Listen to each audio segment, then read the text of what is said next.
¿Cómo están mis hermanos? Bendiciones. Bendiciones. Hoy sí tenemos mañanera. Vamos a ver si nos vemos. Vamos a ver si nos vemos y vamos a darle gracias a Dios. Esas dos cosas son lo primero que vamos a hacer. Es una bendición poder transmitir. Una bendición muy grande. No nos vemos, hermosa.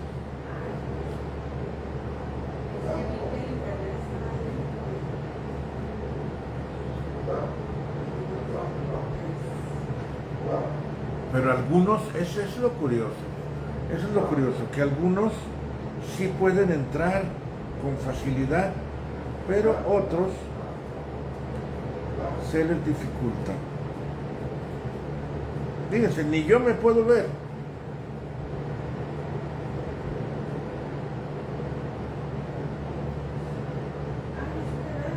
¿Sí me ves?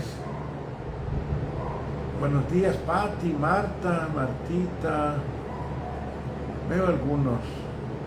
Otros no los alcanzo a ver. Ay, aquí estamos. Ok, miren. Se ve en escrita, pero no se ve como video.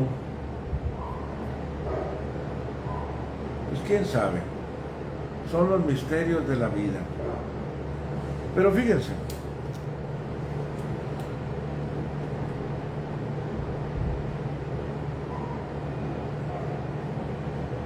Vamos a terminar de Nehemías, capítulo 13, que ayer estuvimos hablando acerca de, en la iglesia, estuvimos hablando de la importancia de la autorregulación, cuando tenemos autodisciplina, es decir, nosotros solos no necesitamos que alguien nos esté diciendo, que alguien nos esté hablando, porque en el capítulo 13, habla como cuando se fue Nehemías allá a Babilonia otra vez, se regresó y luego volvió a venir, encontró otra vez la ciudad de Jerusalén y a los judíos los encontró otra vez patas para arriba, los encontró mal, donde no los podía descuidar un poquito porque se iban otra vez al barranco. Y esto es algo que necesitamos nosotros, tener autocontrol, para que no necesitemos que nos digan lee la Biblia, que no necesitemos que nos digan ora, ve a la iglesia, pórtate bien, busca a Dios. Siempre es bueno tener a alguien que nos esté diciendo, pero es importante que desarrollemos esa dependencia de Dios, ese motor interno que todos tenemos, para poder funcionar y caminar sin que nadie nos esté diciendo. Y puso orden. Ya le habían entregado a Tobías una parte del atrio del templo. Ya estaban comprando y vendiendo el sábado. Dejemos que incluso llegó hasta resgreñarlos, les jaló los cabellos por la desesperación que sentía Nehemías, por la ansiedad que sentía Nehemías de que no se ponían pilas, de que no buscaban a Dios. Y mira, hermano, cuando tú ves de este lado, como pastor, la condición de algunas personas, y tú dices, pero ¿por qué no buscas a Dios? ¿Pero por qué no lees la Biblia? ¿Por qué no vas a la iglesia? O sea, ¿por qué no te alineas con Dios? Tan bonito que es tener un matrimonio armonioso, tan bonito que es tener un matrimonio estable, tan bonito que es platicar con los hijos bien, sin estarnos peleando, sin estar discutiendo, tan bonito que es ser amable, tan bonito es que es ser cumplido con nuestras responsabilidades, tan bonito que es hacer las cosas en su tiempo, tan bien que se vive a los pies de Cristo. Y uno como pastor se desespera porque dice uno, pues estás viendo la tempestad y no te hincas. O sea, ¿qué necesitas para doblar? ¿Qué necesitas? dice Laurita, que no nos anden arriando, decía mi mamá. Sí, mi esposa dice que no sean marrulleros. Y fíjense, si nosotros actuamos de esta manera delante de Dios, como no sirviendo al ojo, dice el apóstol Pablo, sino haciendo las cosas para Dios, créeme que tu vida va a pasar del 1 al 10 en un momento. Y el capítulo 13 habla precisamente de lo que Nehemías instituyó para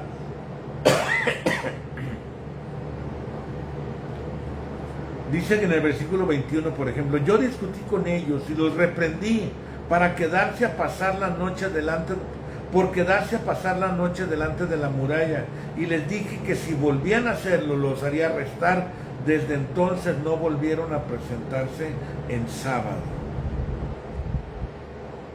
Discutí con ellos, versículo 35, y algunos de ellos los golpeé y les arranqué el pelo y los obligué a jurar por Dios que no permitieran más que sus hijas se casaran con extranjeros ni aceptaran como esposas para sus hijos o para ellos mismos a las mujeres de ellos.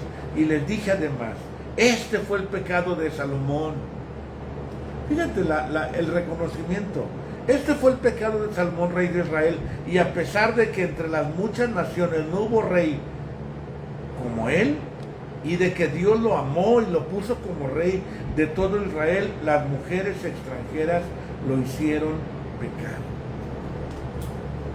Es tan triste, mi hermano, ver personas que conozco que cayeron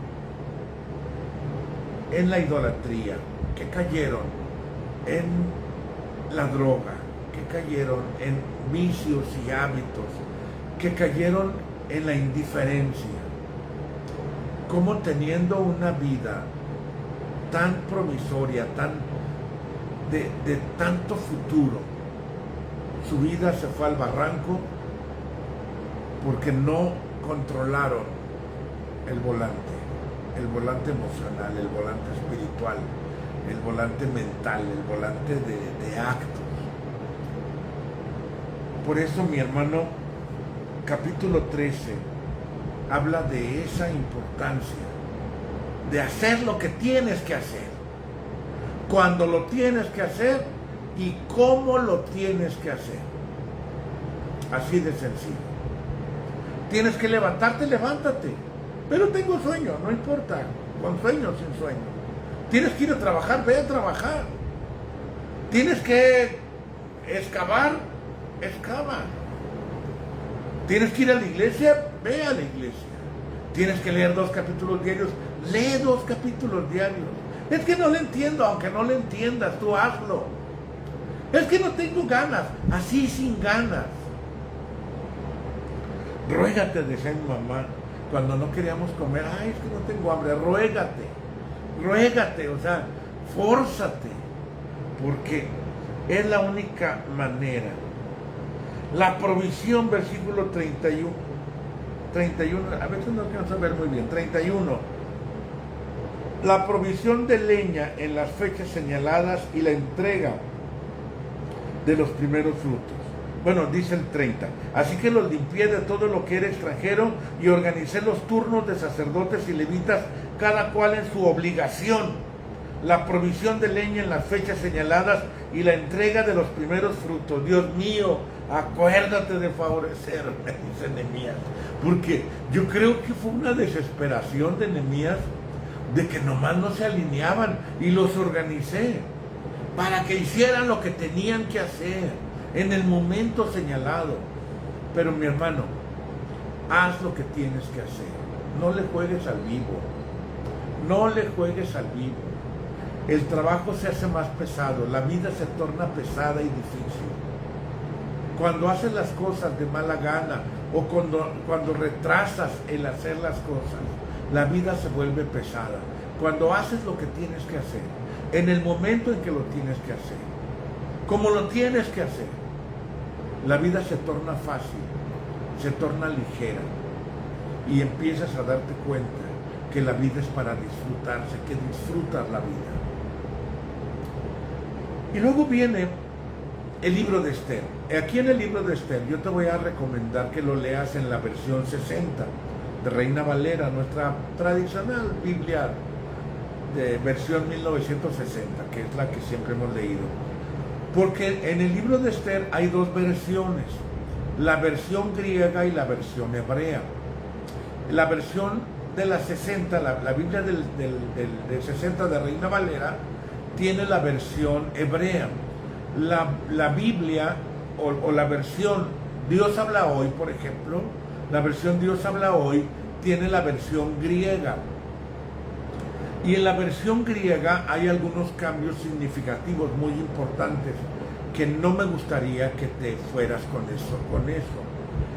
La versión griega, la versión hebrea primero, no tiene la palabra Dios. La versión hebrea no tiene la palabra Dios. Es uno de los libros que se le conocen como libros históricos, pero también sapiensales, es decir, que tienen sabiduría.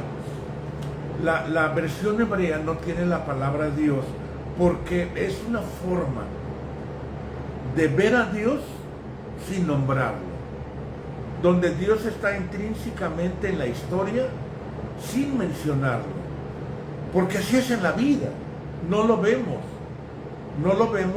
pero Dios está en medio de la vida, Dios está en medio de todo.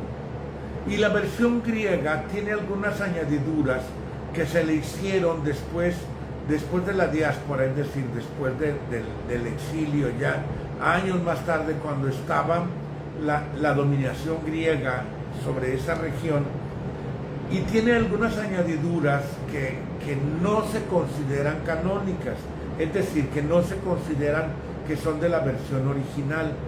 Y tiene mucho la palabra Dios, tiene algunos anexos en el primer capítulo y en los últimos capítulos.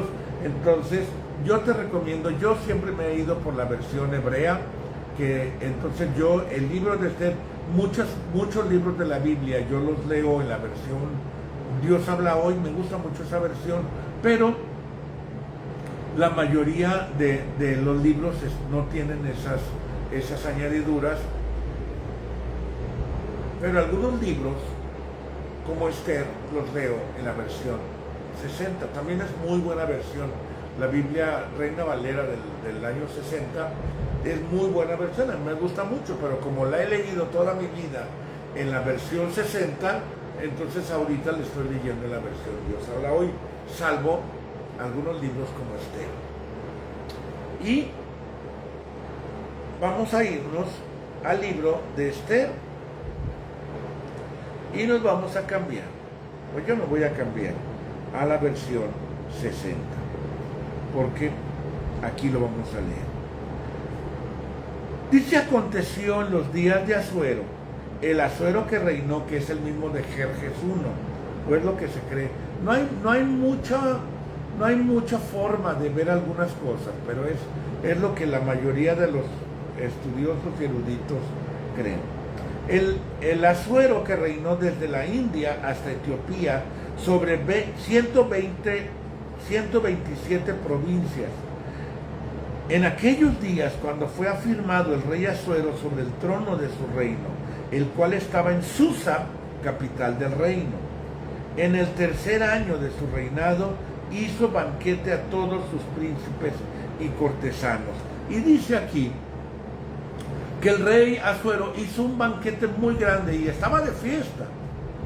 Estuvo de fiesta y se acababa la fiesta y le seguía con otra fiesta, y había vino de una calidad premium, de una calidad del bueno, y había mucho vino, había mucha comida, había muchas fiestas.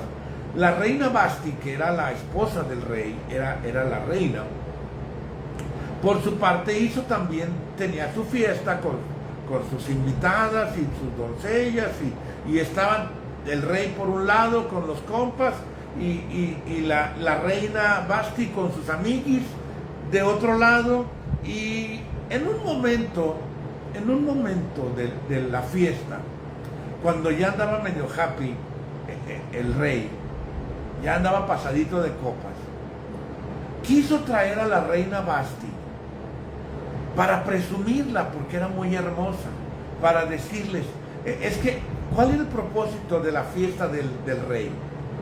El propósito de la fiesta del rey era presumir todo el poderío que tenía, todos los lujos que había, toda la riqueza que había, las copas de oro y toda el esplendor y la gloria del reino que él tenía. Y dentro de ese esplendor quería presumir a la reina, que era hermosa y que tenía una esposa muy, muy hermosa. Ahora, quiero explicarte por qué hacían esto. Esto lo hacían porque creaba jerarquía y afirmaba la autoridad y el reinado. No era solamente presunción por presumir, sí había ego, había soberbia, y sí había ese deseo de demostrar la grandeza de su reino para presumir. Pero del fondo también había algo importante, era estrategia de gobierno. Era estrategia de gobierno. De esta manera el rey intimidaba a todos los que estaban debajo de su autoridad para que nadie intentara sublevarse, porque decía, yo te puedo aplastar como cucaracha en cualquier momento que yo lo decida. Entonces tenía mucho detrás estas fiestas y esto que hacía. Pero la reina Basti también estaba empoderada. Y nomás porque no quiso, le dijo, no, porque no soy un objeto sexual, no soy nada más un adorno para que me presumas como cualquier. Esto habla de la mala relación que había entre ellos. Esto habla de la mala relación, porque si la reina Basti entendiera el propósito de todo lo que se estaba haciendo, diría, por supuesto, mi rey, por supuesto, porque te conviene a ti, me conviene a mí, afirmamos nuestro reino y vivimos agustirri los dos. Esto habla de la mala relación. Y quiero tomarme unos minutos para hablar. Ay, ya, ¿cuáles minutos? Ya me queda bien poquito. Pero quiero tomarme un tiempo para hablar de la importancia del matrimonio. La importancia porque son un equipo. Esposo y esposa, la familia, los hijos, la familia son un equipo. Si uno gana, todos ganan. Si uno pierde, todos pierden. Si pierde el esposo, pierde la familia. Si pierde la esposa, pierde la familia. Si pierde los hijos, pierde la familia. Es como, pues ahorita que estamos muy futboleros, si la defensa está mal, todo el equipo está mal. Si la media está mal, todo el equipo está mal. Si la delantera está mal, o sea, no digo, ay, es problema del portero, que al cabo le metieron gol al portero. A mí no me metieron gol, pues eso a mí qué. Es como si el piloto del avión, voy como pasajero, el piloto se enfermó y se desmayó. Ay, pues ese es problema del piloto, ese no es mi problema. Tenemos que ver a la familia como un todo y como un equipo. Tenemos que ver que somos parte de lo mismo. La reina Basti no entendió que quizás estuvo mal. Ponle estaba mal.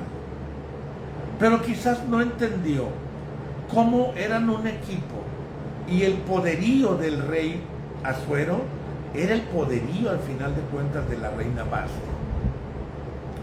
La estabilidad de su reino, que se establecía en base a estas presunciones, y sigue pasando lo mismo, mi hermano. No es lo mismo que llegue a hacer un presupuesto en un carro destartalado a que llegue a hacer el presupuesto en una camioneta. Bien, es parte de la imagen. Desgraciadamente así funciona el mundo. Por eso tratamos de vestirnos bien o de estar acorde a lo que hacemos, porque al final de cuentas esa imagen vende, la imagen vende. Pero bueno, ese es otro tema. Es que hay tanta riqueza en la palabra, mi hermano, que nos enseña para la vida. Hay tres pilares muy importantes, y casi podría decir cuatro, pero tres que yo considero muy importantes para que funcione el matrimonio. Toma nota, si estás tomando nota. Y recuerda, el éxito de tu matrimonio es tu éxito. O sea, no eres un ser individual, eres un ser que viene en paquete de dos, como los pingüinos. Bueno, ya los pingüinos vienen en paquete de tres también, pero también en la vida y los matrimonios. Pero es un paquete de dos. El éxito de tu matrimonio es tu éxito. El bienestar de tu matrimonio es tu bienestar. Entonces, hay tres pilares importantes. Ese es en la carta de Elifelet a los amiguillos de la palabra. Número uno, y así lo considero yo de esa manera. Esa es mi percepción. Respeto. Respeto. El tener respeto el uno por el otro. Esto va en dos vías, es para los dos. El que los dos se respeten. Respetarse es que no eres cualquier. Eres mi esposa, eres el esposo, no eres cualquier persona. No te puedo hablar como a cualquier persona. No te puedo tratar como a cualquier persona.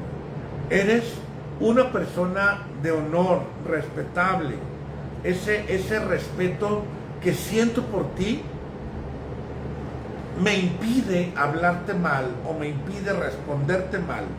Si tú me hablaste mal a mí, ese respeto que siento por ti me impide hablarte de la misma manera. Porque no somos iguales, porque hay una diferencia. Eres mi esposa y la esposa dice tú eres mi esposo. Entonces, ¿qué es lo que hay? Respeto. Entonces, no hablarle con palabras altisonantes, no contestarle mal, no torcerle la boca, no voltearle los ojitos, no, con respeto. Eso es básico, eso como yo lo entiendo, es como yo entiendo el matrimonio. Si no hay respeto, el matrimonio se está tambaleando. Si cada que suelta la bomba, pasa un problema o pasa una dificultad, se empiezan a mencionar a la mamá y se empiezan a decir eres todo lo que ya sabemos que se dice cuando uno está enojado. Eso, mi hermano, daña mucho el matrimonio. Mucho. O sea, esos son reglas inviolables.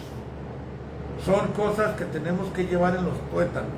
El respeto el uno para el otro. Bajo cualquier circunstancia. No hay pretexto, no hay excusa, no hay nada que pueda invalidar esta regla. En mi criterio, el respeto. Sobre todas las cosas. Número 2, la admiración. La admiración. Tienes que sentir admiración, porque si no sientes admiración, va a ser difícil que le respetes. Si tú admiras a todo el mundo, menos a tu esposo, o menos a tu esposa, no va a funcionar ese matrimonio. No va a funcionar.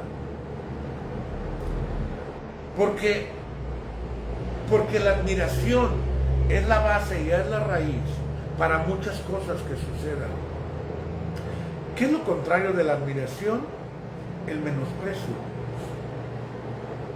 El menosprecio. Si tú menosprecias porque dices que es tonto o que es tonta, que no sirve para nada, eres un inútil o una inútil. una rata de 2 patas. Animal rastrero. Mi esposa está sacando todas las frases de Paquita la del barrio. Donde tú sientes un menosprecio por él. O sea, ¿por qué no eres como fulanito? ¿Por qué no eres como sutanito?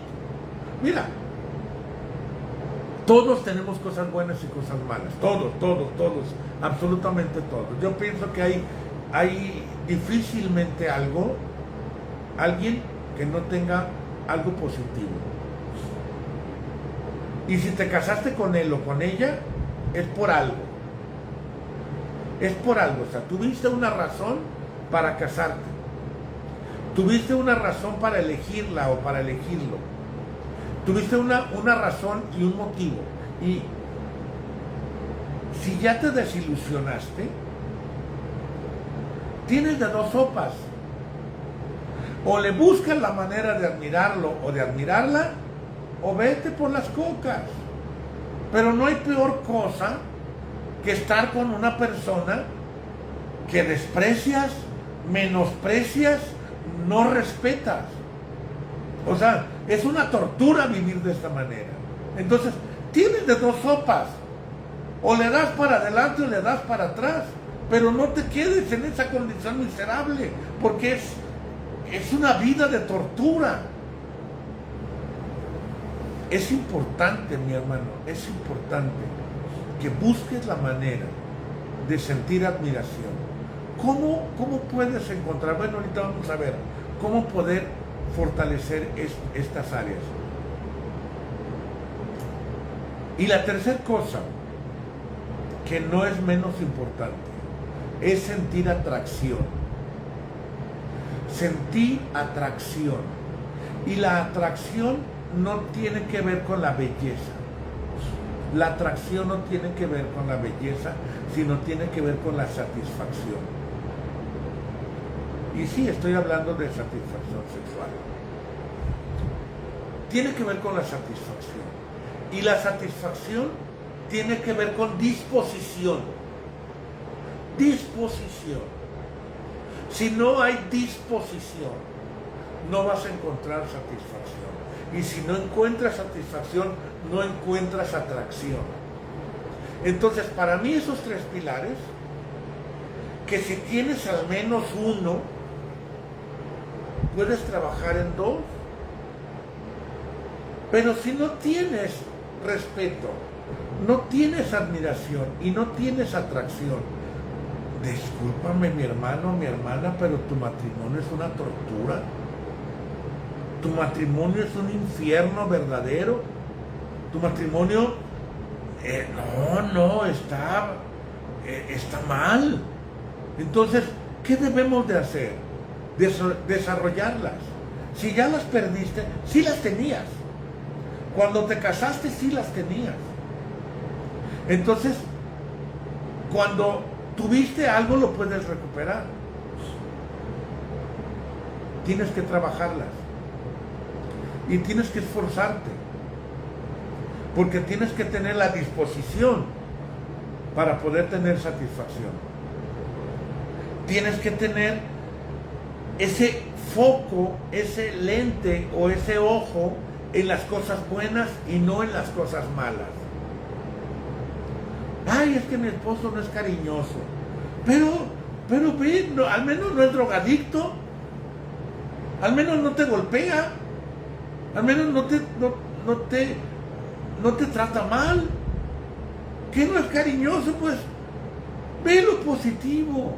Es responsable, te trata bien, provee, es un buen proveedor. Entonces, que no te lleva flores, bueno, no te lleva flores, pero te lleva bolillo de la panadería cada que llega. Es decir, enfócate en lo positivo. Enfócate. Y respétalo. Respétala. Fortalezcan estas 3 áreas en su vida. Trabajen en estas 3 áreas. Podemos hacer, a mí me gustaría hacer pronto una reunión de matrimonios y trabajar como un taller en estas 3 áreas. O sea, cómo fortalecer estas áreas. Un matrimonio feliz es el mejor regalo que podemos tener en la vida. Más que una casa, más que un carro, más que muebles bonitos, más que cualquier cosa. Un matrimonio feliz es lo mejor. Ya se me acabó el tiempo.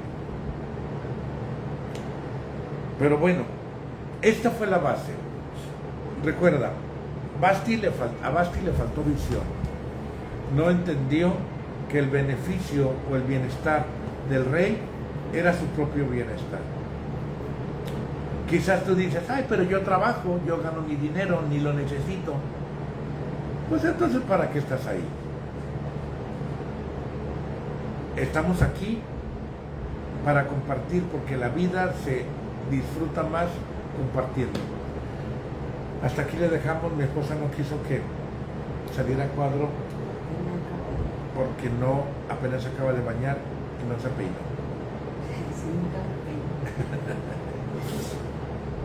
Pero diles adiós, Mezquita, sí. Bendiciones, adiós. Bye bye.